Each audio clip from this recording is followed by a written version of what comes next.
کیا کہتے ہیں سر جب اللہ رب العزت تو فرما رہا ہے کہ رسی کو مضبوطی سے تھام لو؟ جی ہاں، بسم اللہ الرحمن الرحیم، الحمدللہ رب العالمین والصلاة والسلام علی اشرف الانبیاء والمرسلین وعلی آلہ وصحبہ اجمعین۔ نبی کریم علیہ الصلاۃ والسلام کا ایک منصب اور ایک شان آپ کی جو قرآن میں بیان ہوئی وہ یہ ہے وما ینطق عن الہوی ان ہوا الا وحی یوحی، بے شک کہ یہ اس وقت تک کلام نہیں فرماتے جب تک وحی نہ کر دی جائے۔ سبحان اللہ۔ تو گویا رسول اللہ صلی اللہ علیہ وسلم کی زبان مبارک سے جو ارشاد بطور حدیث صادر ہوتا ہے وہ بھی وحی ہے، بے شک، اور وحی غیر مطلوب اس کو کہا جاتا ہے ٹیکنیکلی ہماری فنی زبان میں۔ ایسی وحی جس کی تلاوت نہیں کی جاتی، قرآن ایسی وحی ہے جس کی تلاوت کی جاتی ٹھیک ہے، ہیں دونوں وحی۔ تو گویا رسول اللہ صلی اللہ تعالی علیہ وسلم نے ایک پیش آنے والے مسئلے، ایک مرض کی نشاندہی فرما دی، اس کی تشخیص فرما دی۔ ٹھیک ہے، اگرچہ جیسے اور بہت سارے ایسے ارشادات ہیں کہ یہ کرنا جائز نہیں، منع ہے، لیکن تم کرو گے، یہ ہوگا، اور وہ ہوا، اور وہ ہوا، ٹھیک، کیونکہ نبی کے منہ سے جو نکلی وہ بات ہو کے رہی۔ بے شک۔ تو اسی لیے اب دیکھیے کہ ایک ایسا طالب علم جس کو پہلے بتا دیا جائے کہ یہ سوال آئے گا اور یہ نہیں آئے گا، اور تم غلط کرو گے، اور وہ پھر یہ بھی کہ تم سے پھر نہ ہوگا، تو نالائکی کی انتہا ہے۔ جی ہاں، اچھا، یہ بتا دیے کہ یہ بیماری اور یہ وائرس ہے اور یہ پھیلے گا، تو اس سے بچنا بھی ہے، یہ درست بھی نہیں ہے، اور پھر تم اس میں مبتلا بھی ہو جاؤ گے۔ بلا تشبیہ بلا مثال اگر کوئی ڈاکٹر کہتا ہے جی ٹھنڈا پانی تم پیو گے تو تمہارے لیے نقصان دہ، گلا خراب ہو جائے گا، اور پھر پھر ٹھنڈا وہ پی رہا ہے جی تو گلا تو خراب ہوگا، انڈرسٹوڈ ہے۔ تو قرآن پاک میں جو کہا گیا وَاعْتَصِمُوا بِحَبْلِ اللَّهِ جَمِيعًا وَلَا تَفَرَّقُوا، اس کے پس منظر میں مفسرین نے لکھا کہ اوس و خزرج کے دو قبیلے مدینہ منورہ میں تھے، اکثر آپس میں جھگڑا رہتا تھا، اختلاف رہتا تھا، لیکن نبی کریم علیہ الصلاۃ والسلام کی ہجرت کے بعد، آپ صلی اللہ علیہ وسلم کی تشریف آوری کے بعد، رحماء بینہم کا ایسا منظر چشم فلک نے پہلے کبھی نہیں دیکھا تھا، جو وہاں ہم دست و گریبان رہنے والے لوگ ایک دوسرے پہ نثار ہو رہے ہیں، اثار کی داستانیں رقم کر رہے ہیں، قربانیاں دے رہے ہیں، محبتیں بانٹ رہے ہیں، ایک دوسرے کے ساتھ اثار و اخلاص کے کمال مظاہر سامنے آ رہے ہیں۔ تو جو دشمن تھا اسے کھٹکا، جو مخالفین معاندین تھے، یہود آباد تھے وہاں پر، وہ دیکھ رہے تھے سب کچھ، اور 1000 سال سے کالونیاں بنا کے بیٹھے ہوئے تھے کہ یہاں ختم نبوت کا فیض آنا ہے، تو پہلے سے انہیں کھٹکا یہ کہ بھئی یہ کیا ہو رہا ہے، کیسی تبدیلی آ رہی ہے، کلچرل تبدیلی آ رہی ہے، اعتقادی نظریاتی تبدیلی آ رہی ہے، ان کے فکر و فہم تبدیل ہو رہے ہیں، ان کا طرز عمل بدل رہا ہے۔ تو امام ابن کثیر نے لکھا کہ ایک یہودی نے دیکھا دونوں اوس و خزرج سے تعلق رکھنے والے دو انصاری صحابہ باہم ایسے محبت سے شیر و شکر بیٹھے ہوئے تھے اور گفتگو فرما رہے تھے، وہ قریب سے گزرا تو اسے کھٹکا۔ انہوں نے پھر پلان کیا، اور پلان کر کے پھر ان کے درمیان پھوٹ ڈالنے کی کوشش کی، ان کو پھر سے اکسایا، پھر وہ پرانی باتیں، وہ پرانے قصے، پرانی یادیں، وہ لڑائیوں اور جھگڑوں سے متعلق جو آپس میں عرب اشعار لکھا کرتے تھے ان کو تھوڑا بھڑکایا، اس چنگاری کو ہوا دینے کی کوشش کی کہ ان کے اندر فرقہ وارانہ رویے، پھر سے وہ تعصبات جو نسب کے تھے، خون کے تھے، رنگ کے تھے، وہ دوبارہ سے جوش ماریں۔ تو قرآن پاک کی یہ آیات اتری۔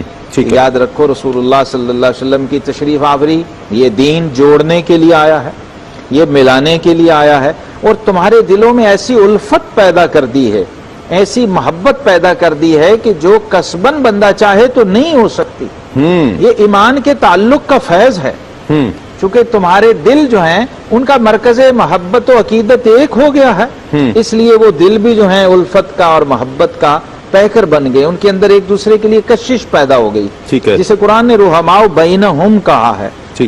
تو یہ جو دشمن قوتیں ہوتی ہیں وہ نہیں چاہتے کہ بھئی یہ لوگ مل کے رہیں، یہ محبت سے رہیں، یہ ان کے اندر کوئی فرقہ واریت نہ ہو، تو فرقہ وارانہ رویوں کو ہوا دینے کی ایک کوشش کی گئی۔ نبی کریم علیہ الصلوۃ والسلام نے فوراً پھر اس کا نوٹس بھی لیا، اس کا تدارک بھی فرمایا، اور انہیں یاد دلایا کہ تمہارے درمیان میں موجود ہوں، اس لیے کسی قسم کی پھوٹ کا شکار ہونے کی ضرورت نہیں ہے، اس لیے کہ جو اختلاف کی تعصب پہ مبنی صورتیں ہیں وہ سب کی سب ناپسندیدہ ہیں اور بے برکتی کا باعث ہیں، ٹھیک ہے، لیکن ایسا اختلاف جو للہیت اور اخلاص پر مبنی ہو وہ باعث رحمت ہے، ٹھیک ہے، اس کی بھی نشاندہی کر دی۔ اور ساتھ اوورآل جب یہ ہم دونوں باتیں ایک آیت پڑھتے ہیں اور یہ حدیث پڑھتے ہیں تو آپ نے جو اپنے اس میں انٹرو میں کہا، فوری طور پہ یہ سوال پیدا ہو جاتا ہے کہ یہ فرقے پھر کیوں ہیں؟ جی ہاں، نبی کریم صلی اللہ تعالی علیہ وسلم نے فرمایا تھا کہ بنی اسرائیل جو ہم سے پہلے امت گزری ہے وہ لوگ ایک طرح کا سمبل ہیں، کتاب کے حوالے سے، پیغمبروں کی اتباع اور ان کی تقلید کے حوالے سے، شریعت کو ماننے کے حوالے سے، اور پھر بہت ساری خرابیاں جو ان کے اندر بعد میں پیدا ہوئیں ان کے حوالے سے۔ تو آپ صلی اللہ علیہ وسلم نے فرمایا تھا کہ بنی اسرائیل کے ساتھ مشابہت میں تم لوگ اتنا آگے جاؤ گے، اتنا آگے جاؤ گے جتنا کہ چپل کے، جوتے کے دو پیر ایک دوسرے کے برابر ہوتے ہیں۔ اللہ اللہ اللہ اللہ، اور اگر وہ کسی گوہ کے سوراخ میں بھی گھسے ہوں گے، اب یہ مبالغہ ہے، گھسے ہوں گے تو تم بھی کوشش کرو گے کہ ہم بھی اس سوراخ میں گھس جائیں۔ اتنی مشابہت اور اتنی مماثلت تم لوگوں میں آ جائے گی۔ اس لیے جب یہ نہیں سیدھا کہہ دیا کہ میری امت میں 73 فرقے ہو جائیں گے، فرمایا بنی اسرائیل میں 72 ہوئے تھے، تم 73 ہو جاؤ گے، آگے نکل جاؤ، کیونکہ پہلے ہوئے تھے۔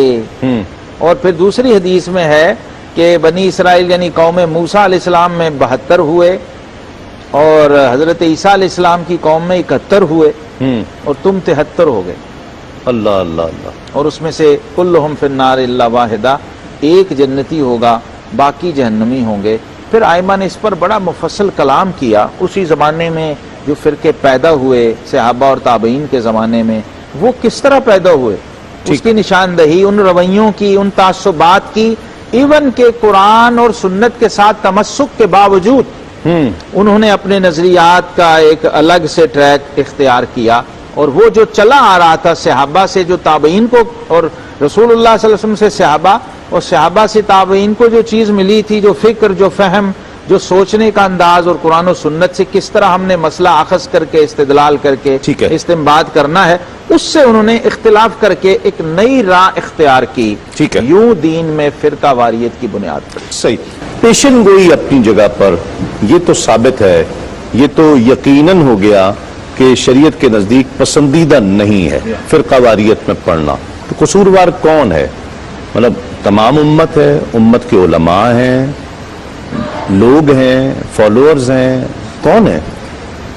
دیکھیے، اس میں ہم براہ راست کسی کو قصوروار نہیں کہتے، وہ اس لیے کہ جتنے بھی فرقے ہیں ان کی پوری تاریخ محفوظ ہے اور اس پر مستقل کام ہوا ہے۔ آئمہ نے اس کا نوٹس لیا اور دور صحابہ سے ہی شروع ہو گئے۔ ٹھیک ہے، حضرت سیدنا حسن بصری رضی اللہ تعالیٰ عنہ جلیل القدر تابعی امام ہیں، آپ کی مجلس تھی۔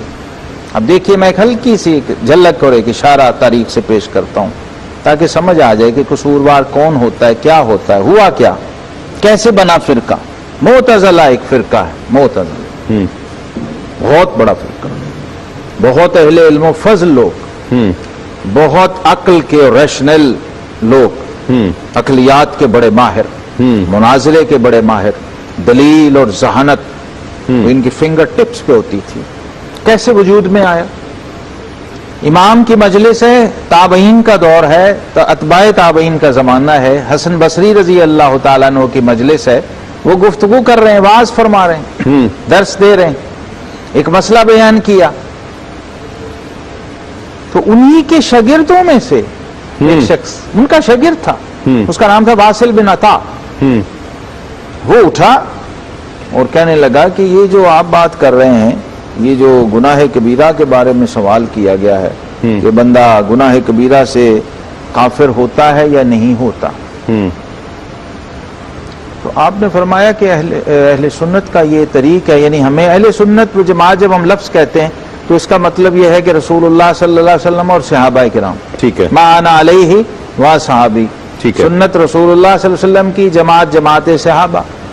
حسن بصری رحمہ اللہ نے جو سمجھا تھا، جو لیا تھا، جو انہیں وراثت ملی تھی، اس کے مطابق انہوں نے ایک بات کی، تو وہ شخص ادھر ستون سے ٹیک لگا کے کھڑا ہو گیا اور اس نے ایک تقریر شروع کر دی۔ اچھا، اس نے کہا کہ نہیں، اس کی درمیانی بھی ایک حالت ہوتی ہے،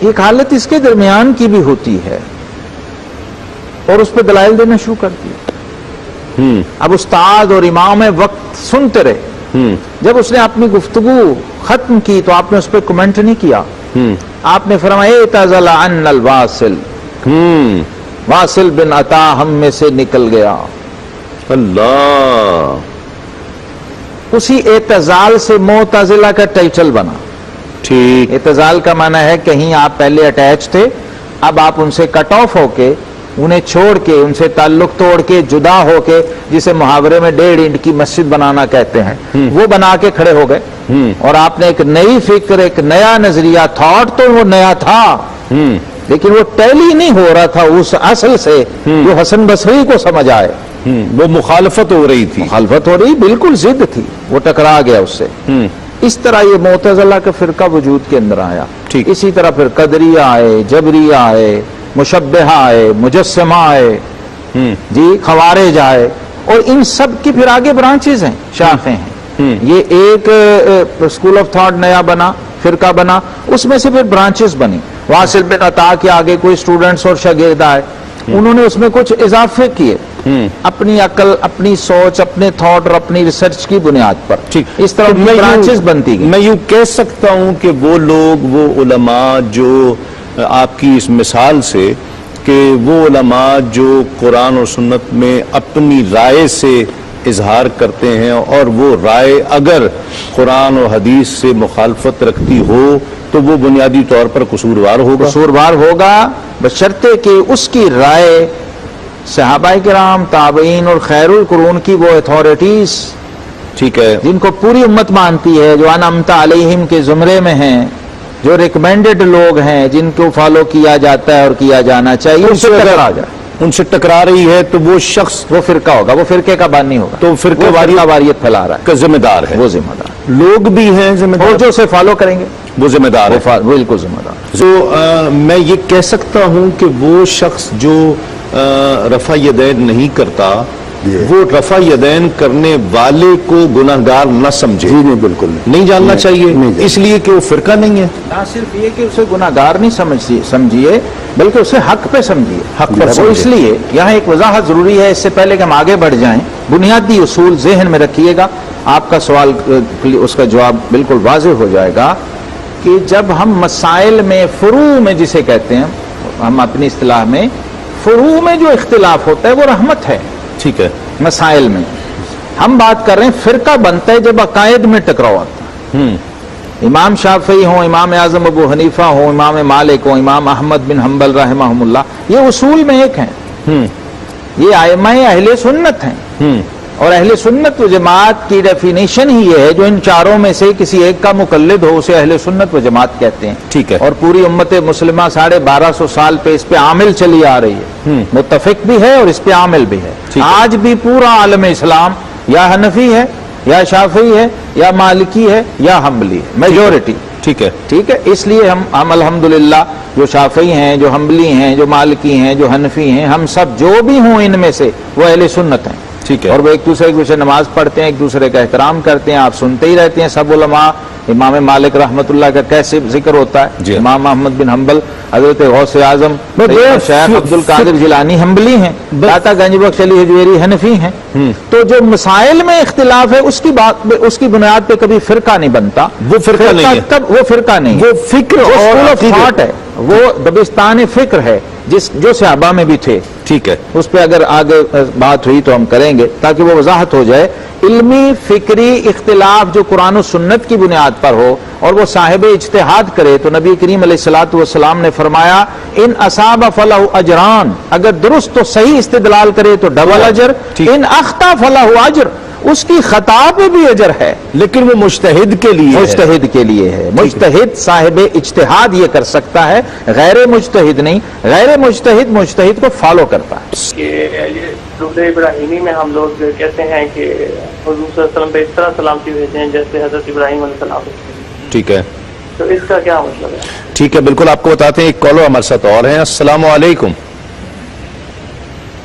لائن میرا خیال ڈراپ ہو گئی. کیا جی اس کا درود ابراہیمی کا جو دعا کی جاتی ہے؟ دیکھیے درود ابراہیمی جو ہے اس میں اللہ تبارک و تعالی سے التجا کی جا رہی ہے کہ اے اللہ محمد صلی اللہ علیہ وسلم اور ان کی آل پر ایسے درود بھیج جیسے حضرت ابراہیم علیہ السلام اور ان کی آل پر درود بھیجا ہے. یہ درود نبی کریم علیہ الصلوۃ والسلام نے خود تعلیم دیا, ٹھیک, خود سکھایا اس وقت جب یہ آیتیں آئیں ان اللہ و ملائکتہ یصلون علی النبی سبحان یا ایھا الذین آمنوا صلوا علیہ وسلموا تسلیما. تو صحابہ گئے اور عرض کی یا رسول اللہ صلی اللہ علیہ وسلم سلام تو ہم نے سیکھ لیا ہے, اب آپ ہمیں صلاۃ بھی سکھا دیجئے. اور پوچھا کیف نصلی علیک فی صلاتنا, حضور ہم اپنی نمازوں میں آپ پر کیسے درود بھیجیں. تو آقا کریم علیہ الصلوۃ والسلام نے یہ درود ابراہیمی تعلیم فرمایا. ٹھیک. اب دیکھیے حضور صلی اللہ علیہ وسلم خود آل ابراہیم ہیں اور وہ جو ان کی آل ہے وہ بھی آل ابراہیم ہے. واہ واہ, حقیقت سبحان اللہ. تو حضرت ابراہیم علیہ الصلوۃ والسلام سے جو آپ صلی اللہ علیہ وسلم کا تعلق ہے, محبت کا, وہ یہ اس کی محبت کا بھی نسب کا بھی, وہ اتنے تعلق ہیں کہ اس کی بہت ہمہ جہت تعلق ہے. ٹھیک, اس یعنی ہم ملت ابراہیمی ہیں, ہمارا قبلہ قبلہ ابراہیمی ہے.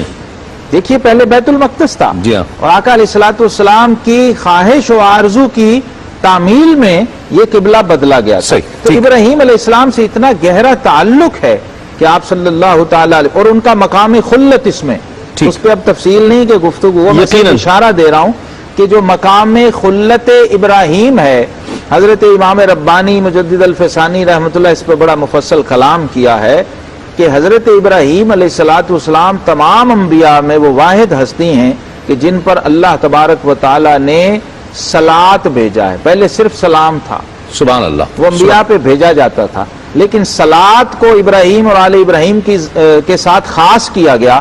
اس لیے آقا علیہ السلام نے جب درود ابراہیمی تعلیم فرمایا تو یہ الفاظ سکھائے کہ مولا اسی شان و عظمت اور کمال خلت کے ساتھ جس طرح جناب ابراہیم کو اپنا خلیل بنایا تھا, اسی شان سے اپنے حبیب پر بھی درود بھیج. اس پر اگر آپ کوئی کمنٹ کرنا چاہیں. اس میں عرض کر دیتا ہوں کہ اس میں ہمیں جو میں نے عرض کیا نا, ایک بہت اہم پرابلم ہمارے ہاں یہ ہے, جب حل کی طرف جاتے ہیں تو پہلے آپ کو جو فروعی اختلاف ہیں, مسائل ہیں, ان کو کیٹیگرائز کرنا پڑے گا.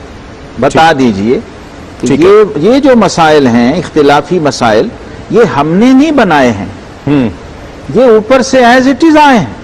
ٹھیک ہے, اور ہماری یہ روایت ہے, یہ کوئی ہم نے کو مار کا نہیں مارنا, کوئی بڑا کارنامہ نہیں کرنا, یہ ہماری روایت ہے کہ ہمارا ایک امام دوسرے امام کے مزار پہ جا کے اس کے احترام میں فروعی مسئلے میں وڈرا کر رہا ہے.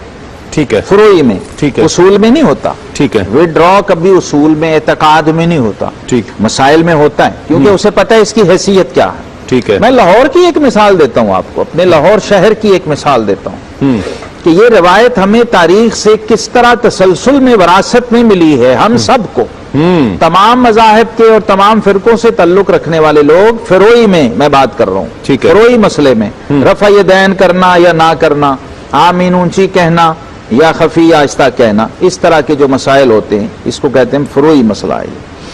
ہمارے لاہور کے اندر شیراں میں حنفی اسکول آف تھاٹ سے تعلق رکھنے والے مولانا احمد علی لاہوری, ٹھیک ہے, بڑے مشہور عالم گزرے ہیں. ہمارے اندرون لاہور کے اندر ایک مسجد تھی, جامع مسجد چینیاں والی, ٹھیک ہے, جہاں پر اہل حدیث مکتب فکر کے عالم تھے, ٹھیک ہے, غالباً مولانا داؤد غزنوی صاحب. اچھا, اب یہ دونوں بڑے معروف علماء ہوئے ہیں لاہور میں, اپنے اپنے مسلک اور اپنے اپنے عقیدے کے حوالے سے. دونوں کا جمعہ ہوتا تھا اور بھرپور گیدرنگ ہوتی تھی. ایک بار مولانا احمد علی لاہوری صاحب نے پیغام بھیج دیا کہ حضرت آج جمعہ میں آپ کے پیچھے پڑھوں گا, ٹھیک ہے, اور اپنے مقتدیوں کے ساتھ آؤں گا. انہوں نے ویلکم کیا, جی بسم اللہ آپ آ جائیے, اسی جمعے پہ آ جائیے. مولانا احمد علی لاہوری صاحب نے اپنے ساتھی جو چند ساتھی ساتھ لیے, جی, انہیں کہا کہ چونکہ وہ لوگ جو ہیں وہ آمین بالجہر کہتے ہیں, وہ لوگ رفع یدین کرتے ہیں, تو اس وجہ سے یعنی تکرار سے, رفع یدین تو ہم بھی کرتے ہیں, ہم ایک بار کرتے ہیں, تو بھئی آج ہم نے ایک محبت کا ثبوت دینا ہے, کیونکہ فروعی مسئلہ ہے, یہ کفر اسلام کا مسئلہ نہیں ہے, کوئی حلال حرام کا بھی نہیں ہے, ٹھیک ہے, صرف اولا اور غیر اولا کا ہے, ٹھیک ہے, افضل اور غیر افضل کا ہے, ٹھیک ہے. تو آج ہم نہیں کریں گے, کوئی بات نہیں. آج ہم بل جہر پڑھ لیں گے، آمین ہم اونچی کہیں گے، اور چونکہ ہمارا امام رفع یدین کر رہا ہوگا تو ہم بھی اس کی تائید میں اور اس کی اتباع میں اور اقتداء میں موافقت میں ایک بار تو کرتے ہی ہیں، کر لیں گے، دو ٹھیک ہے، تین بار کر لیں گے۔ ٹھیک ہے۔ انہوں نے کہا حضرت جیسے آپ فرمائیں، یہ چل پڑے، تھوڑا ہی فاصلہ تھا۔ ادھر مولانا داؤد غزنوی صاحب نے کیا کیا، انہوں نے کہا بھائی وہ اتنے بڑے عالم علامہ آ رہے ہیں ہمارے پیچھے اپنا ممبر اور مسند چھوڑ کے اپنے ساتھیوں کے ساتھ، تو بھائی آج کوئی حرج نہیں کہ ہم آمین اونچی نہ کہیں، اچھا، ہاں، اور ہم رفع یدین بھی ایک ہی بار کریں گے، کیونکہ وہ کوئی عام مقتدی نہیں ہے، وہ خود مقتدا ہیں۔ سو یہ عجیب منظر چشمے فلک نے لاہور کے اندر دیکھا کہ جو حنفی حضرات تھے وہ آمین اونچی کہہ رہے تھے اور رفع یدین بھی کر رہے تھے، اور وہ نہیں کر رہے اور تھے، وہ حضرات جو ہیں وہ نہیں کر رہے تھے۔ تو گویا اس رویے یہ کی، مثالیں موجود ہیں، اس رویے کی ضرورت ہے۔ وہ اگر کون آپ نے سی؟ فروعی مسائل میں موافقت پیدا کرنی ہے تو پھر آپ میں وسعت ظرفی اس درجے کی ہونی میں قرار کر سکتے ہیں کسی کے نام کا، عمرہ کر سکتے ہیں، کوئی حرج نہیں، اپنا عمرہ نہیں کیا تب بھی کر سکتے ہیں، تب بھی کر سکتے ہیں، لیکن ایک طریقہ اس کا بڑا واضح یہ ہے کہ آپ اپنے اصال ثواب کرنا چاہتے ہیں تو وہ جو عمرہ آپ نے کیا ہے اسی کو آپ اصال ثواب کے لیے پیش کر سکتے ہیں اپنے والدین کے لیے۔ ٹھیک ہے، تو یہ دونوں صورتیں یہاں جمع ہو جائیں گی۔ ٹھیک ہے۔ اس کے بعد آپ الگ سے کوئی مستقل عمرہ بھی ان کے نام کا کرنا چاہیں تو وہ بھی کر سکتے ہیں، اس کا ثواب انہیں مستقل پہنچے گا، اس میں کوئی حرج نہیں۔ ٹھیک ہے۔ دوسرا جو سوال کر رہے تھے کہ اعتکاف بیٹھنا چاہ رہے ہیں تو کیا پڑھیں زیادہ بہتر ہے؟ اعتکاف اگر مسجد نبوی شریف میں کریں گے تو ظاہر ہے وہاں کے لیے تو بہت سارے اذکار ہیں، لیکن تلاوت قرآن کی کثرت اور درود پاک یہ دو بہت بنیادی کام ہیں۔ ٹھیک ہے۔ وطر کے لیے پوچھ رہے تھے کہ وطر میں ہم کیا کریں کہ وہ وطر ظاہر ہے آپ وہاں با جماعت پڑھیں گے تو ان کے ساتھ، لیکن اس کے بعد آپ اپنے 3 وطر الگ سے پڑھ سکتے ہیں، اس میں کوئی حرج نہیں۔ صحیح۔ میں جو سوال کر رہا تھا اب وہ کون سی ایسی چیزیں ہیں جس میں ہم ایک پیج پر اکٹھے ہو سکتے ہیں، کوئی صوفیاء کی پیروی کرتے ہوئے ہیں؟ مطلب صوفیاء تو آپ دیکھیں نا، مطلب اگر خواجہ معین الدین چشتی اجمیری رحمۃ اللہ علیہ کے پاس کوئی شخص آیا ہے تو اس کو وہ یہ نہیں کہتے تھے کہ تم فلاں تم فلاں تم فلاں مسلک نکل جاؤ، نہیں، آنے والا مسلم ہے غیر مسلم ہے کسی مسلک وہاں تو مذہب کی قید بھی نہیں ہے نا، تو کوئی آیا تو آؤ بھائی کھانا کھا لو، تم پہلے کھانا کھاؤ، یعنی یہ کیا مطلب پھر یہ کیسے آ گئی؟ صوفیاء کے خطے میں یہ فرقہ بندی تو ہونی ہی نہیں چاہیے تھی سر۔ دیکھیے چونکہ علم ساتھ ساتھ چل رہا تھا، صوفیاء جو ہیں علم کی روایت کو بھی ساتھ لے کے چل رہے ہیں۔ اب داتا صاحب رحمت اللہ پہلے آئے خواجہ صاحب سے، تو وہ چونکہ حنفی سکول آف تھاٹ سے وابستہ تھے تو یہاں پر وہی چیز پھیلی، وہی عام ہوا، اسی طرح سے اسی انداز سے نماز پڑھی جانے لگی۔ ٹھیک ہے۔ خواجہ غریب نواز رحمت اللہ پر جتنے بھی صوفیاء، چونکہ majority Hanafi school of thought سے مسلک کے حنفی سے تعلق رکھتے تھے، فقہ حنفی کے ماننے والے تھے، تو اسی طرح سے کیونکہ یہ لوگ جانتے تھے کہ اس سے جائز اور ناجائز، حلال یا حرام ہونے یا نہ ہونے کا کوئی تعلق نہیں ہے۔ ٹھیک ہے، یہ تو مسلک ہے، اس وجہ سے ٹھیک ہے۔ اور جب یہی لوگ باہر جاتے تھے، مکہ میں بھی جاتے تھے، مدینہ میں بھی جاتے تھے، تو وہاں پر جا کر دیکھتے تھے اگر شافعی امام کھڑا ہے، حنبلی امام کھڑا ہے، مالکی امام کھڑا ہے، چاروں ائمہ کے ماننے والے وہاں امام تھے، تو یہ ان کے پیچھے نماز پڑھتے تھے۔ یہ نہیں کہتے تھے یہ تو وہ دور تھا، فروع کا اور اصول کا فرق جانتے تھے۔ لیکن میں معذرت کے ساتھ یہ تو وہ دور تھا نا کہ جب وہاں پر بھی حنفی یا امام ہوتے شافعی تھے یا مالکی، ٹھیک ہے، یا حنبلی، چاروں ائمہ جو ہیں ان کے ماننے والے وہ لوگ تھے، لیکن عقیدہ ایک تھا جو میں نے وضاحت کی ہے۔ اس وضاحت کو سمجھنا بہت ضروری ہے کہ فروع میں اختلاف اور چیز ہے، اصول میں اختلاف اور چیز ہے، عقیدے میں اختلاف کا ہونا اور چیز ہے، مسائل میں اختلاف کا ہونا اور چیز ہے۔ وہ مسلک ہے، یہ فرقہ ہے، یہ فرقہ ہے۔ ٹھیک، جب فرقے میں اختلاف آتا ہے تو وہ عقیدے کا ہے۔ ٹھیک ہے۔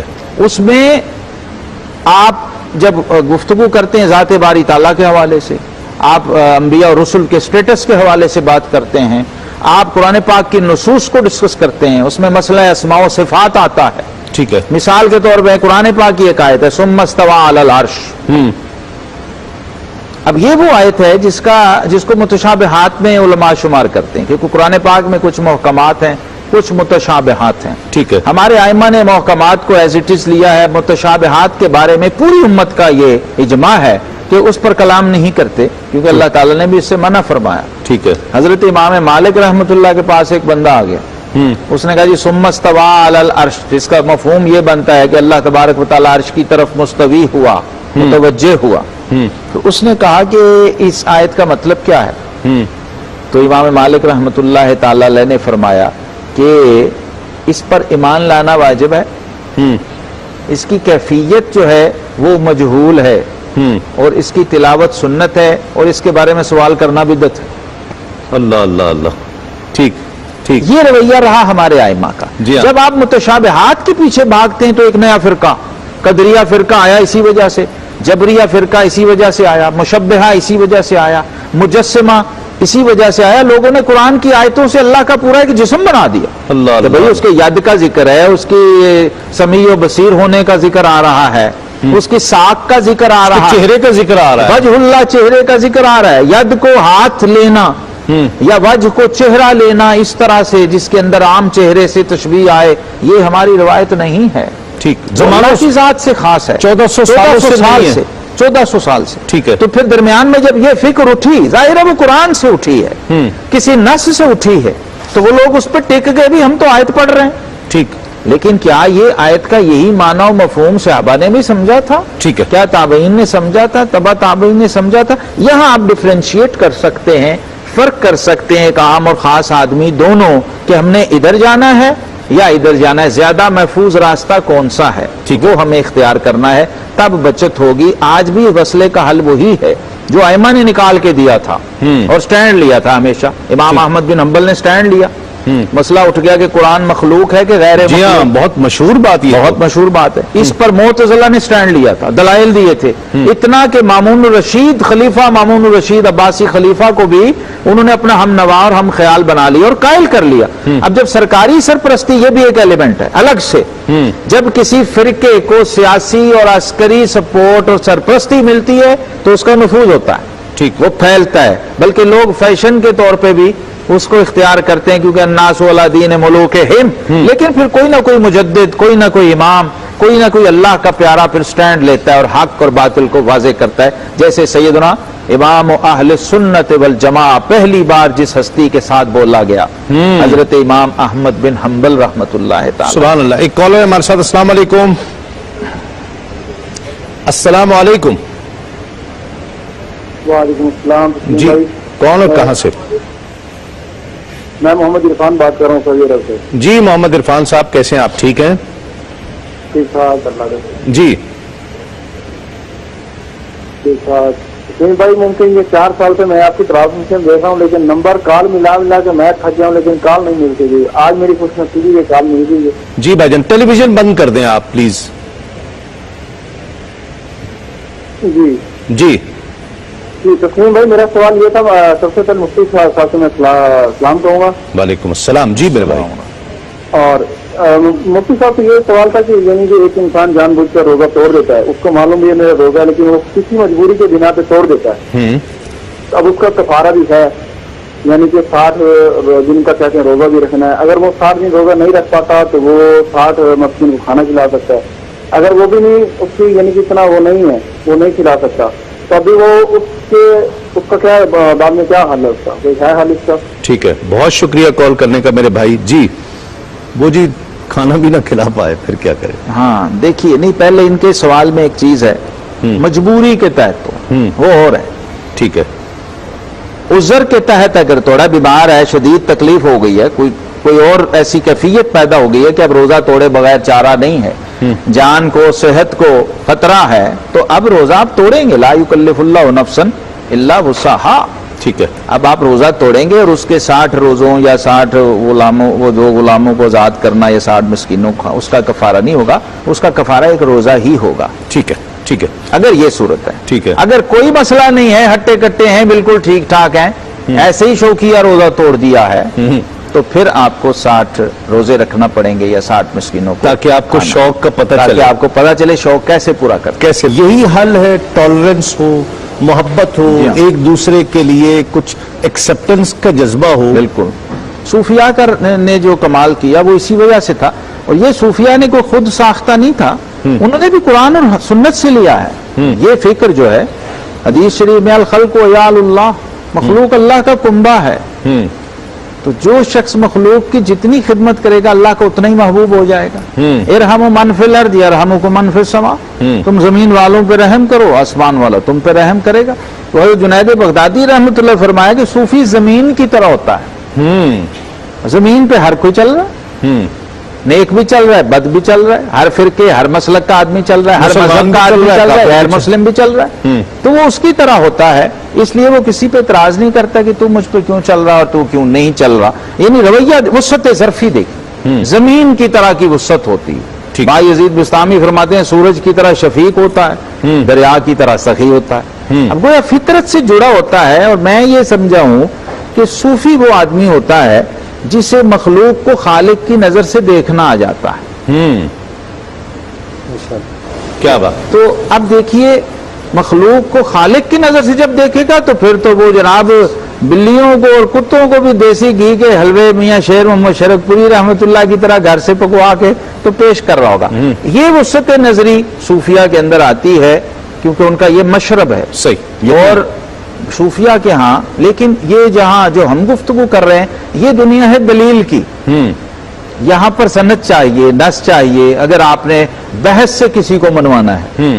صوفی بحث نہیں کرتا، صوفی محبت کی بولی بولتا ہے، اور اس کے ذریعے چاہتا ہے کہ یہ شخص، اسی مقصد اس کا بھی وہی ہے کہ یہ نجات پا جائے، فلاح پا جائے، اپنی اصل منزل مقصود تک آ جائے، لیکن رستہ وہ محبت کا اختیار کرتا ہے، اور انکنڈیشنل لو کا، غیر مشروط محبت کا، اس میں وہ کسی قسم کی کوئی ڈیمانڈ نہیں رکھتا۔ لیکن علماء کے ہاں ظاہر ہے وہ باؤنڈ ہوتے ہیں، کچھ پابندیاں ہوتی ہیں، وہ ان قواعد کے مطابق چل رہے ہوتے ہیں، اس لیے وہاں اختلاف کا پیدا ہونا بہرحال فطری چیز ہے۔ صحیح، یقیناً، اور علماء کا کام علماء کو ہی زیب دیتا ہے، علماء کو کرنا چاہیے اختلاف، ظاہری بات ہے اگر علماء بھی نہیں کریں گے تو کون کرے گا؟ کچھ اختلافات ایسے بھی ہیں جنہیں رحمت قرار دیا گیا ہے، بہرحال لیکن لوگوں کو اس چیز کا، جو عام لوگ ہیں مجھ جیسے آپ جیسے، ان کو چاہیے ہے کہ کم از کم وہ ان چیزوں پر کامنٹ نہ کریں، نہ کہیں، ایک دوسرے کو کافر نہ کہیں، علماء کا کام علماء کو کرنے دیں، علماء جس انداز سے کر رہے ہیں۔